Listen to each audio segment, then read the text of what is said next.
short death. So death is only a longer sleep.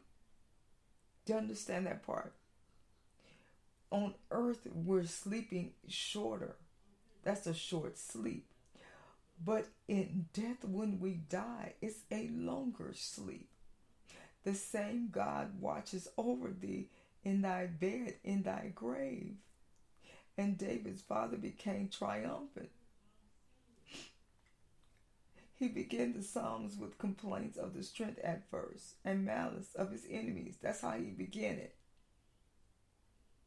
That's how he began at first in Psalms 3. Just look at it. But concludes with rejoicing in the power and grace of his God. Look at what he said at first. He wanted their teeth broken at first. He wanted them to slap him across the face. But when he got towards the end, he was like, okay, God. He started rejoicing. And David's faith became triumphant. He began the Psalms with complaints of the strength and then malice of his enemies, but concluded with rejoicing in the power and grace of his God. And now sees more with him than against him. Salvation belongeth unto the Lord, and he has power to save. And be the danger ever so great that it is with us.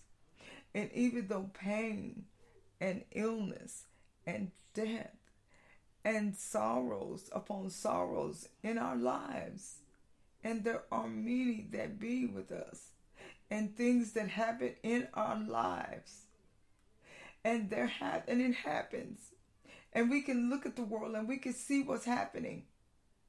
But if we could see it through the eyes of David in this Psalms, even death is not bad to us.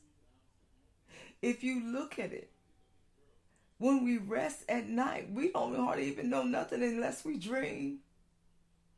But when we sleep, we have a sweet sleep. Saints, our sleep, our rest is sweet. And when we wake up, think about it. But when we die, it's a longer sleep.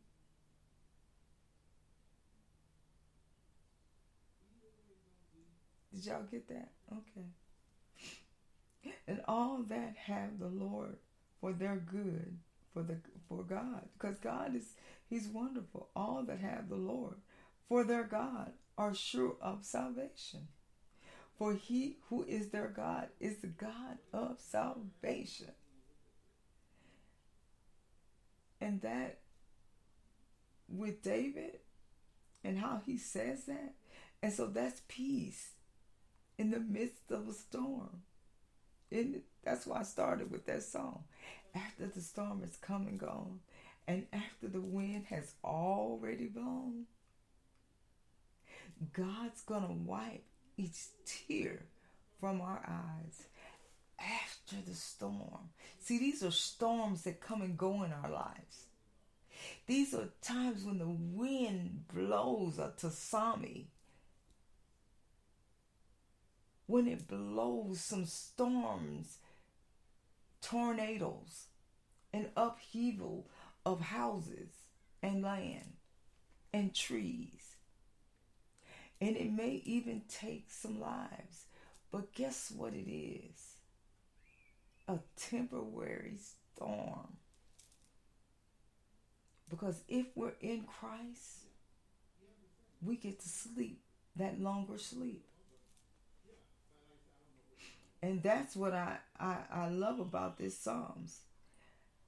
David's trouble, but God's help. And those who are in God, it's beautiful. And that's the thing about God. It's a time when we can say, God is our help. So if all the trials which come to us and happen to us, we can say in God, but God is our help. How that, because when we're troubled, they happen. So with David, if I could back up a little bit, And so with David, when David was talking about the troubles that had increased, and he was saying at that time, and David was, he said what happened was, at the writing of this psalm, David was in a great deal of trouble. Okay, his own son, which his son led, what seemed to be a successful rebellion against him, and many of his previous friends and associates left him and joined his son. And that's in 2 Samuel 15 and 13. And I guess we could go to that if you want to. I got time. We get 2 Samuel 15 and 13.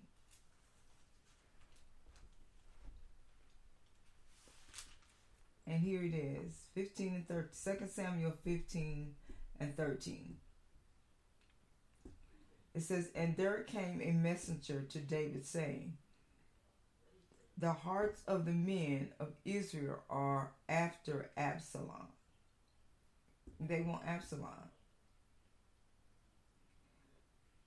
David flee, and it says, and 14 verse, and David said unto all his servants that were with him at Jerusalem, arise and let us flee, for we shall not else escape from Ab-sa-lom.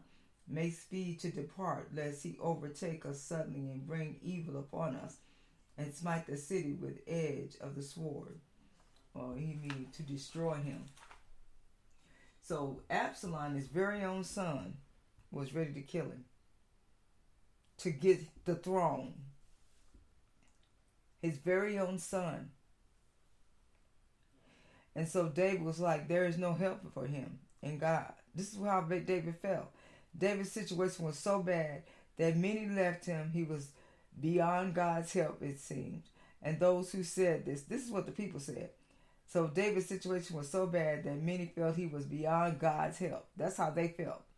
And just imagine this. And I liken this to a lot of people. And I'm going to just say this. And at least what I've seen. I've seen it happen. And I've seen it. I've watched this on TV. I've seen this happen to one pastor. But it was unfair to me. It was unfair to me how it happened to this pastor that I watched. And it says, David's situation was so bad that many felt he was beyond God's help. Those who said this probably didn't feel that God was unable to help David. They probably felt that God was unwilling to help him. See, and they looked at David's past sin. Listen to this. Listen. They looked at David's past sin and figured this is all what he deserved from God. And there is no help for him in God. Okay? And Shimei, I guess, was one of his servants. Someone who said that God was against David and he was just getting what he deserved. This is one of the people. And he said also, this is what the man said in 2 Samuel 16, 7 and 8. If you want to go there, I can go with you. 2 Samuel 16, 7 and 8. I'll let you go there with me. I know this is backtracking, but if you want to kind of know why David ended up in this situation in Psalms 3, I'll take you back to 2 Samuel 16, 7 and 8. Because this is really kind of why David's happened to be in this situation, or why David had to flee. Because this is why David, but anyway, let's just go to 2 Samuel 16, 7 and 8. Okay? And so it says, Shimei said thus when he cursed. Or he said, I guess he was cursed. Come out, you bloodthirsty man, you rogue. The Lord has brought upon you all the blood of the house of Saul, in whose place you have reigned. And the Lord has delivered the kingdom into the hand of Ab-sa-lom, your son. So now you are caught in your own evil. because you are a bloodthirsty man. So this is what was supposed to be his helper, this guy, but he turns on David. And this thought was most painful of all for David, the thought that God might be against him and that there is no help for him in God. If all the trials which come from heaven, all the temptation which ascend from hell, and all the crosses which arise from earth could be mixed and pressed together, they would not make a trial so terrible as that which is contained in this verse. It is the most bitter of all affliction to be led to fear that there is no help for us in God. Wow. That's what Spurgeon said. And have you ever felt like there was no help for you and your sin had caught up with you? Your past sin has caught up with you, so they said. I'm just saying, so they said. Because sometimes someone will say, it's just her past sin catching up with her. Surely it's her past sin. So, and then if you look at each one of in the Psalms, you'll see this a lot. Salah, S-E-L-A-H. The ideal in the Hebrew for this word, occurring 74 times in the Old Testament, is for a pause. Most people think it speaks of a reflective pause, a pause to meditate on the words just spoken. It may also be a musical instruction for a musical interlude of some kind. But they don't know for sure if that's what it means, but that is two different ideas. So verse 3 and 4, what God did for David in the midst of trouble. But you, O Lord, are a shield for me, my glory, and one who lifts up my head. I cried to the Lord with my voice, and he heard me from his holy hill. Wait a minute. God heard David? No. You, O Lord, are a shield for me. Though many said there was no help for him in God, David knew that God was his shield. Others, even many others, couldn't shake David's confidence in God of love and help. And that's something.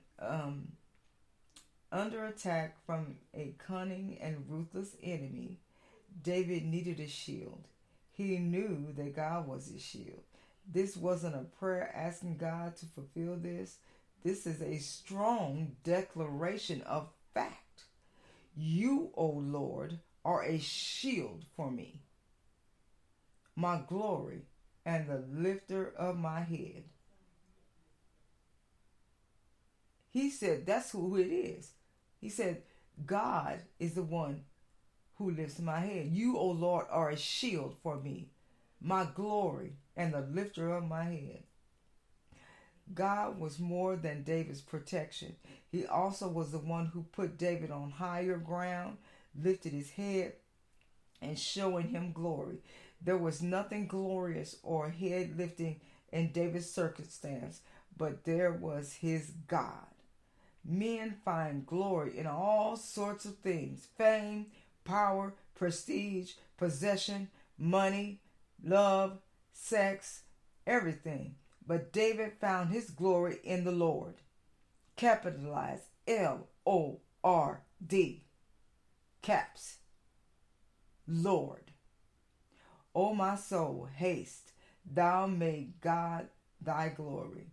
Others boast in their wealth, their beauty, their position, their achievements. Doest thou find in God what they find in these? Do you find that in that? Or do you find it in God? Do you find it in the Lord? That's what Myra said. But that's what I say. God is my... Jesus. Not only God. The Lord. Caps. I cried to the Lord.